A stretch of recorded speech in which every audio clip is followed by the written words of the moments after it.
anxious, excited, looking forward to it. We realise it's a tremendous opportunity to be involved in such an occasion and to be at Allen Road and in our home city. It's a great honour, and everybody wants to get out there and do a really good job. You had a taste of it last year, of course, and a taste of victory. How much would it mean to the club to be the first one to be a back-to-back World Club champion? Well, it would mean a lot, but that's looking at a result. Before you can get a result, there's a lot of hard work to be done, and we'll just concentrate on that. We'll just concentrate on making sure that we do everything well that we set out to do, and we'll make sure we do a good job. How important do you think the World Club Challenge is in terms of giving Rugby League another avenue to gain global profile? We've had a successful World Cup. You yourself know all about the Tri-Nations, but can this be another way of getting the game on a world stage, do you think? Yeah, I think so. I think, well, it's survived the test of time. I mean, it's been going for a while now, and each year it seems to be getting more and more momentum, and it's an exciting challenge. And I know that the toughest game we played in last year would have been the Melbourne game, and you talk to any of our players and ask them what was the hardest game, it was that. And they prepared themselves really well, and you look at Manly, and their preparation looks very, very good, and they were very clinical in that second half and against Harlequins, so they've done a good job preparing for this game.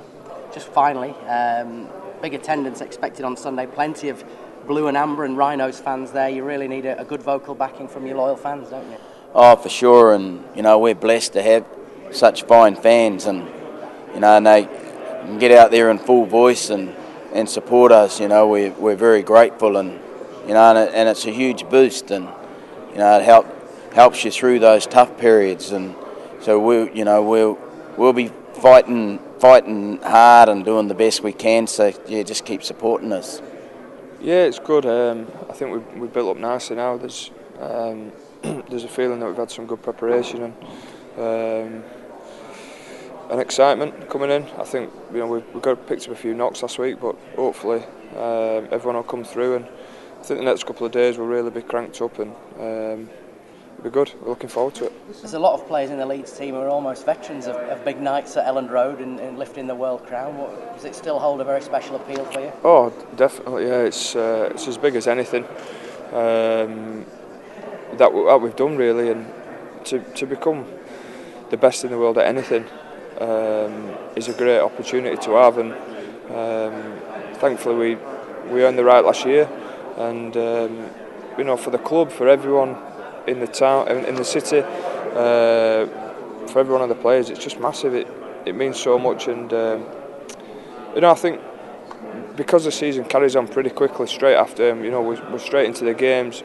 It doesn't sink in straight away. It's sort of at the end of the year or a couple of years later that you can look back and think we've done something really special here, and that's what this is about. I mean, it's great for the fans, it's great for them to have the tag, and same with the club. But as players, it's in years to come that it'll really sink in and be something special. What about your opponents, Manly Seagulls? They've matched your achievement, if you like, on their shores by winning their competition. What do you make of them as opponents? I think they're great opponents. I think, like Melbourne last year, they're a very, very tough side.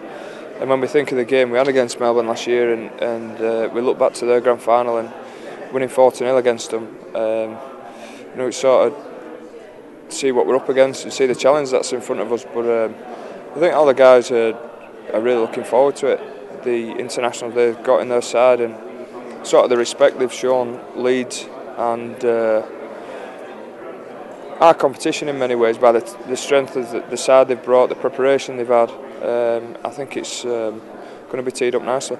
Just finally, you're going to be backed by a significant number of Rhinos fans at Elland Road there on the night. It's important that they give you a big vocal backing, isn't it, really? Oh yeah, I mean, last year they were great, the grand final they were great, and they always are. But yeah, it's special to play at Elland Road, and like you said, we've had 2 very good nights there, and hopefully we can make it 3.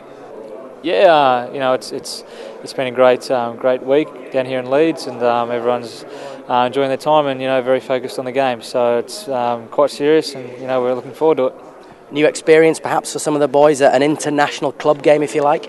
Definitely, my first time over here, and the same for a couple other boys. But yeah, we're really looking forward to the game, and I remember watching it as a child, and the last couple of years. So everyone's really looking forward to it. What would it mean to the club to take this title back to Australia? It's been dominated by engaged Super League sides in recent years, and you yourselves as a club have a history in it. Would it be such a big thing to achieve? I think so. The Australian public would love us to beat the Poms over here. Like you said, we've copped the hiding, I think, for the last 5 years. I think 5 years ago the Broncos or Penrith won it. So it meant a lot, and to rub it in the Poms' face would be good. It's a traditional rivalry, but just finally, what do you expect from the game itself? Leeds, obviously premiers like yourselves, but a very passionate crowd expected. How do you see it going on the night? Yeah, the Harlequins crowd was very loud, and I can only expect it to be more. I think they're expecting 25 to 30,000 in a very physical game, so I hope it's entertaining for both sides and both fans.